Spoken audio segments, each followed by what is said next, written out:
trails and ghost towns. Share the adventures of our early pioneers as we explore the development of the Pacific Northwest and beyond. With your host, Mike Roberts, and historian Bill Barlee.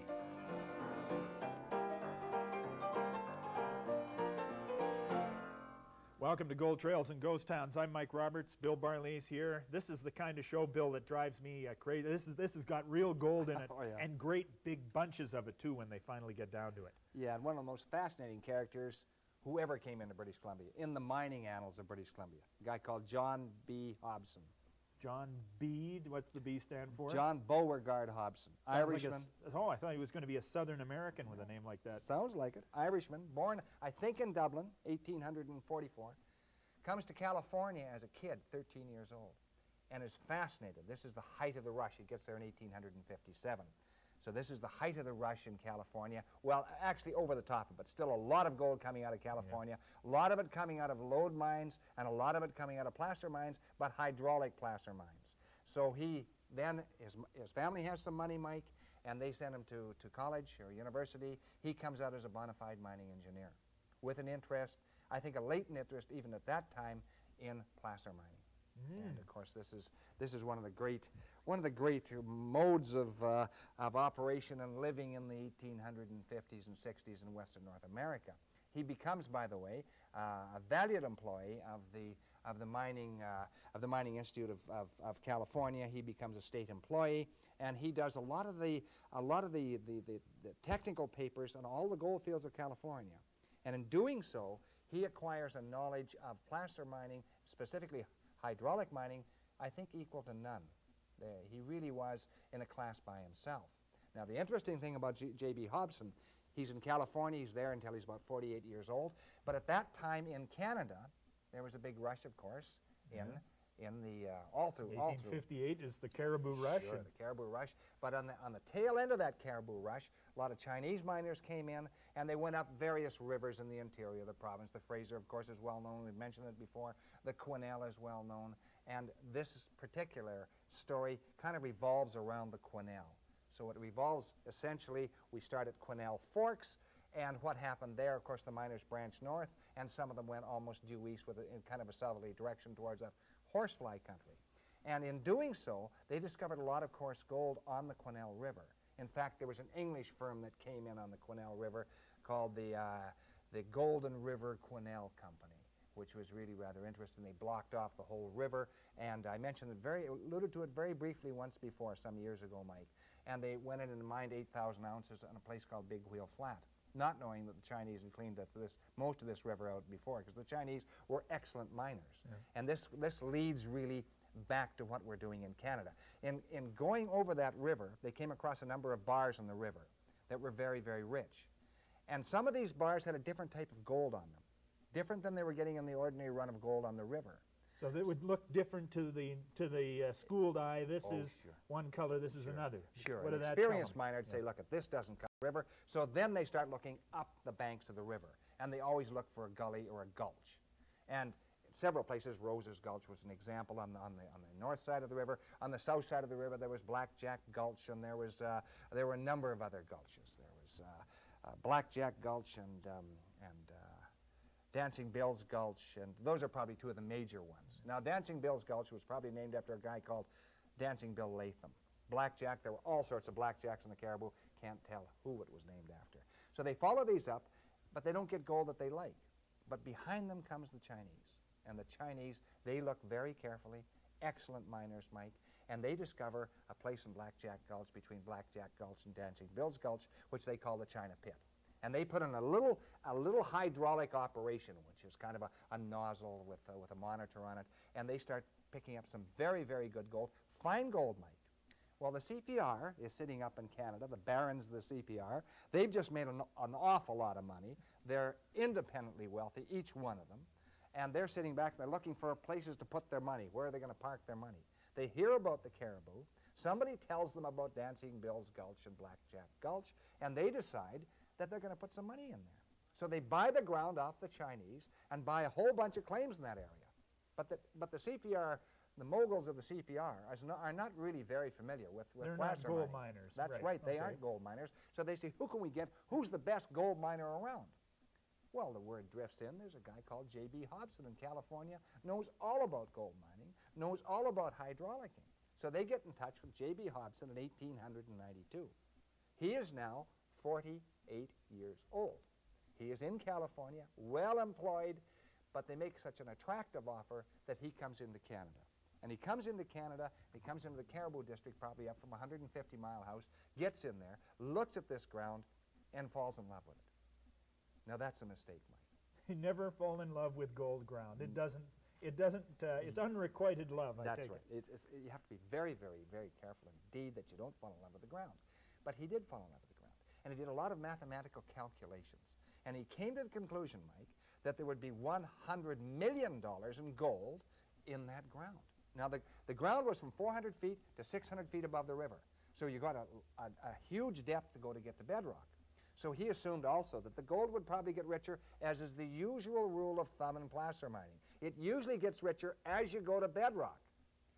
Didn't happen to be the case there, but he thought it would be, so he comes up with a figure of $100 million. This is pretty attractive. Now, that's at $20 an ounce, Mike. Yeah. So here's a picture, by the way, of JB Hobson, very, very soon after he got into the Cariboo. He's about 52 years old looks here. older. Gosh, he does look older, yeah. Well, mining can be hard on people, okay? And I think it was hard on him. So this has taken about, actually, 1896, so he'd been in there about 4 years. And so he gets in there, and the first thing he has to do is he has to start putting a network of creeks together, okay? Let's take a break here, because we've got some friends. You've never seen this black-green plumbing around here before, and we're going to introduce you to the technology of hydraulicking when we come back from this break. Don't go away.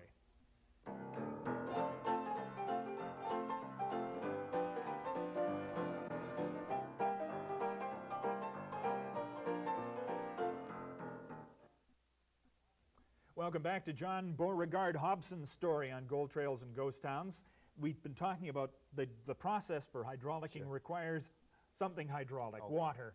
How do they get water to this high ground when you go there? There's not a lot of water immediately accessible. Not only that, the country around tends to be somewhat arid. There are creeks and there are lakes. So Hobson, being a very, very logical man, said, okay, where are the best lakes? Where are the best creeks that we can draw from to feed water into the hydraulic operation on the Bullion Pit? How far afield did he go to find them? 15 to 20 miles. This was no small operation. This is a huge operation. He had literally hundreds of men working on it. It starts at one of the major reservoirs, which is Pauley Lake. But he doesn't just draw from Pauley Lake, and you can see from this particular photograph that drawing from Pauley Lake, and there's a 4 or 5 foot, sluice or what do you whatever you want, ditch, sure, whatever you want to call it. But he does that in Hazeltine Creek, and there's another photograph of Hazeltine Creek, and he does that in 6 Mile Creek as well, Mike. And so all this network of water gathering is really quite an operation. And it's all funneled to and here. It's all funneled. Eventually, it starts coming down the bank, coming down in 4 or 5 big pipes, and it comes down the bank in Dancing Bill's Gulch, and it eventually comes in to the pipes that lead into the hydraulic guns, which are called monitors or giants or whatever else you want to call it, okay? Now you have a monitor right here. Now this is really a very small monitor. How big were the big ones blasting into the side hills? Well, let me tell you about the monitor okay, first, okay, Mike, go ahead. I think I should have given you a little background, because the guy who gave it to me was a very, very good miner. He worked on a creek called Poor Man Creek or Donovan Creek in the Cariboo and did very well, used this monitor. Now this is a 1 3/4 to 2 inch monitor. So His name was Bill Smith, old friend of mine, and he carted this monitor down to me, and this is typical of the monitors. This is just a small one instead of a big one. Okay. You have a 22 instead of a 303, okay? And this is what it is. This was a small caliber That's monitor. right. Okay. And what happens is the water comes down a pipe like this. This is a graduated pipe. So that's wider here than it is down here. And this, in turn, goes into an operation like this, where it narrows down. And on top of this, of course, sits the gun. And so all of the time, all of this narrowing taking place, the higher the pressure is becoming. The higher the head or the higher the pressure. Okay. So it goes into that nozzle, and you can see it's rounded, so this is obviously darn close to the business end. Works something like a water pistol. Yes. Sure. And then it comes down into this, and this is the pipe getting narrower and narrower and narrower, which builds up the head. And what that does, it shoots into the bank and destroys the gravel. It washes the gravel down through a sluice box, and it comes right into the bank itself. And here's a couple of pictures, a monitor at operation in the Bullion Pit.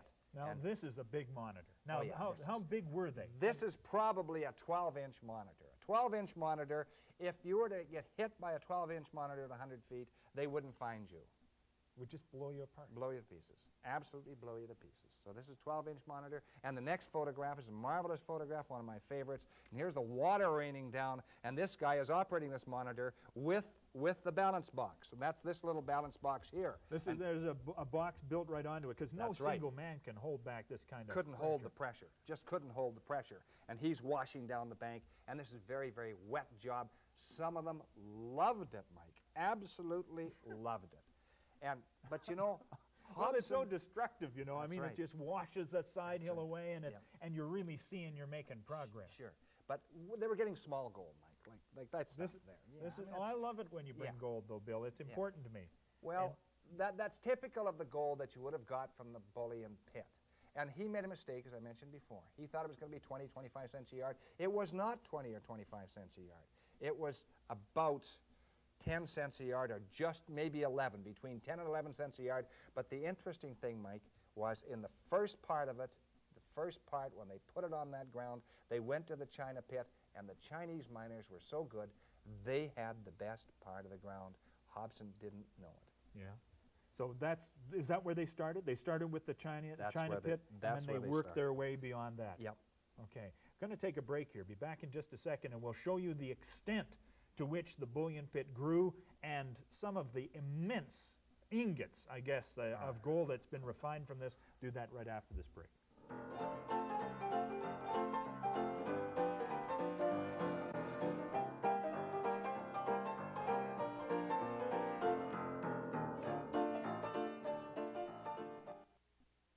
Welcome back to Gold Trails and Ghost Towns. Mike Roberts and Bill Barley, and we're talking about the Bullion Pit and John Beauregard Hobson and all of the wealth. About how long did it take him to get all of the network of water in place before he began producing? Just over 2 years. So 1893, 1894, he's building up the water network. He gets it already. Starts piping in 1895 and does very well, Mike. Here's an example of some of the gold that he got out in 1895. Here are a couple of guards standing there. They're looking at these. These are dory bars. You know, this is how it comes What out. is a dory bar? Well, it's probably 97% pure, 96% pure. It has to be refined. And what they did now, they were afraid of people marching in. They thought that the thieves were on. They thought the thieves were going to be on the move, and they were going to grab some of this gold. So they poured it into a great big mold, which looks like kind of a bullet, a very large bullet. And this picture here, you can see the bullet, and that weighs about 203 pounds, Mike. So that's a lot. That's a lot of gold. You don't put that across your horse's back. And, Of course not. Of course and not. the horses like to have them balanced, so you'd have to have right. another 200-pounder on the other Yeah, side. and the CPR was looking for 400 pounds next year and 500. But actually, they did quite well. 1895, 1896, 1897, 98, 99, right up to 1900, except for the years where they were short of water, despite their system of their water network system. And 1900 was their banner year. But after 1900, because of weather conditions, because of a low snowpack and so on, it starts to go down very rapidly. Production. That's right. But to get more water, he has to pour more money into the ground. It isn't his money, it's CPR money. Okay, and the CPR is starting to say, hey, we've taken a lot of gold, but we put more into the ground than we've taken out. And being the CPR, they're very careful of that, so they cut it off. They walk away from it. What does John Beauregard, the man who's in love with the ground, right. do here? Yeah, he's caught on that classic bind of the placer miner. He just says, well, I believe in this ground. So he goes back to New York, and he sees the Guggenheim family. This is an important family. Very, very wealthy family in corporate America in the 1890s and 1900s. And this is what he goes back about 1904 and 1905. Interests them with the photographs he has of the gold coming out of there. They think, well, the CPR's missed a bet. They invest. He spends in 1906 $200,000 of Guggenheim money. And he doesn't get much back because it's a bad year for water. Now you multiply all of this by 40 to get to current Yeah. events. So if you multiply 200,000 by 40, It's $8 million. $8 million bucks Yeah. these people spend Yeah. on, Oh, a, yeah. on a speculation. Yeah, on a straight speculation with very, very small gold, as we know. So by 1906, they say, hey, we didn't do well. So they pull the pin in 1907. Here is John Beauregard Hobson, about this time, Mike. This is a picture of him. And He even looks older now. I Yeah, mean, that's he's right. still not He's- an ancient guy. No, he isn't. He's 1907. He's 53 years old. Ooh. He looks 83, and he feels 83. But this doesn't stop him. Like many placer men, he continues. He's following the rainbow, Mike. And what he does is he gets some friends together who believe in his genius, and he was a genius. There's no doubt about it. And he patches enough money together, so between 1907, 1908, and 1909, he gets the network of creeks and all the rest, the bridges, and then the camps and the reservoirs all ready again. He's ready to pipe, and by 1909, he thinks he's got her on the way. Bad year again for water. He waits for 1910. Now it's starting to break his heart, and indeed it does break his heart. Because by 1911, he's a sick man. He's on the downhill slope. By 1912, he's a dead man. He dies on the January the 9th of 1912. That essentially is the end of John B. Hobson. Although he leaves behind, Mike, he leaves behind a monument, and the monument is the Bullion Pit.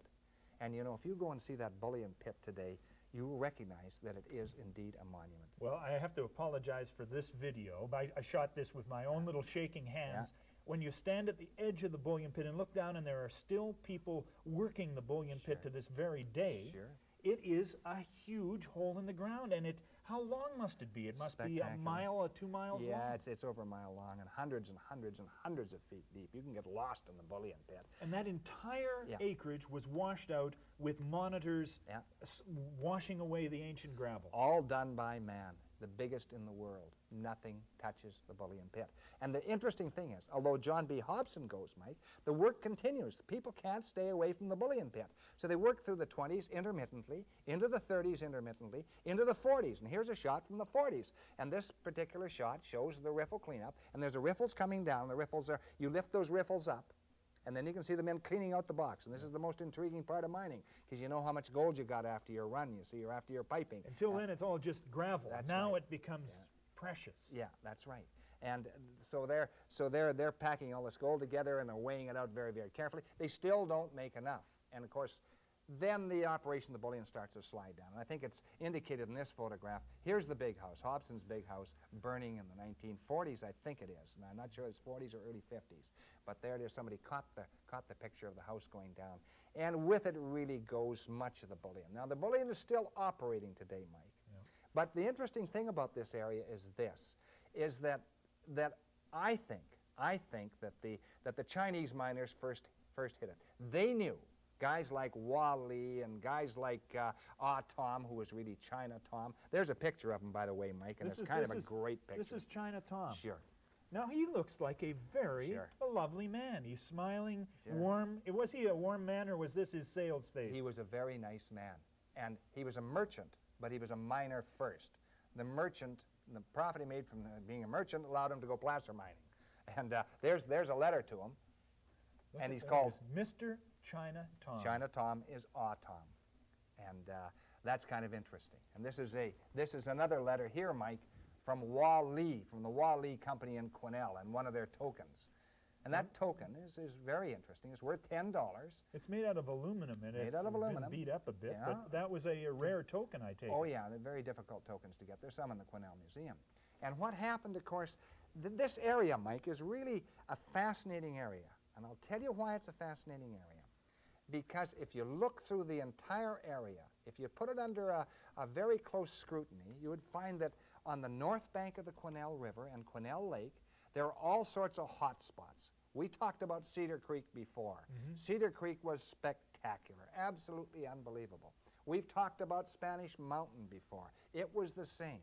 That was on the north side. We've talked about Rose's Gulch. That was on the north side. And all along that north side, where this town of Likely is now, even in some of the backyards in Likely, there's a fair amount of gold. And the same on the south side. Now, as you look down the river, as you cross into Likely, and you cross over the bridge there, and you look down the river, that north side is visible, and also the south side. The bullion was on the south side. Now, some people have come down that road on the south side from 150 Mile House, which is an easy way to get in. Yeah. They picked up nuggets right on the road after a rain. Nuggets. So what it tells me is that through that area, at one time, probably many, many thousands of years ago, there was a magnificent river came right through this area, carrying a lot of gold. That's why that gold is up 600 feet, 700 feet, 800 feet, 400 feet, way above the river. Some of the gold is entirely different. Some of it is still intact, Mike. There are some places where there's coarse gold, some places where there's very, very fine gold and light gold and scaly gold. Yeah. But I think that in that area, that if you examine it very, very closely, a very fine placer man is going to come in someday, and he's going to go over it with like a fine-tooth comb. And he will put it all together, because there is, I think, an interrupted run. Now, Mike, an interrupted run means you get rich gold, and then suddenly it'll disappear. That may be because of glaciations. This may be a tertiary channel, pre-glacial, on either side of the river, you see? And miners have tapped into that area for the past century. In fact, they're still working the Bullion Pit today and working a lot of areas that they worked 100 years ago on that. And they seem pretty serious today, too. The signs are up, no trespassing, active mining, prosecution against trespassers. Yeah. Gold is a serious commodity. Oh, sure it is. Oh, sure it is. I think that this particular area will lead to a magnificent discovery, maybe in the next 5 years, maybe 20 years from now, maybe 50 years from now. But I think somebody's going to put together all the pieces of this puzzle, and they'll find out where that channel is going. And I think that will happen. It might happen to an amateur, probably will happen to a professional placer man. Now, you couldn't go in there at this stage of our civilization and use monitors the way these guys did. I mean, that's a pollution disaster, I guess. Of course you could. But this would be open pit mining of an immense nature. Oh, sure it would. Well, it would have to be open pit, and it would have to be probably, the values might vary from a couple of dollars a yard, Mike, right up to $1,000 a yard. I mean, the Cedar Creek was over $1,000 a yard. We haven't found all the gold that's in place yet, have No, we? of course not. Of course not. There was another little artifact here that I just wanted to take a look at, and it had to do with Tom, and it's a wonderful little receipt that also, I mean, when you find a little piece of paper like this, you really find more than just an anecdote, Yeah, right? you do. This is from Tom. It's a sum of $2.50 received, 700 feet of creek claims. Yeah. But included on this is a list of all of his relatives. That's right. Where did you find this? Well, actually, I purchased that many, many years ago, and got it from a woman called Winifred Nielsen, who gave me some marvelous, marvelous material. I purchased some items from her, and she thought I was very fair in my price, and she gave me this amongst about 300 other pieces of very, very important material. Now, lim, lung, dak, kun, I can't quite read that one, and funak. Funak is a cousin. The others are that is the surname comes first in Chinese. Barley, Bill. Roberts, Mike. Okay, that's how you'd be referred to. And this is from 1897. 1897, practically 100 years ago. Thank you, Bill. You're That is welcome. the Bullion Pit, a fascinating story. We'll see you next time on Gold Trails.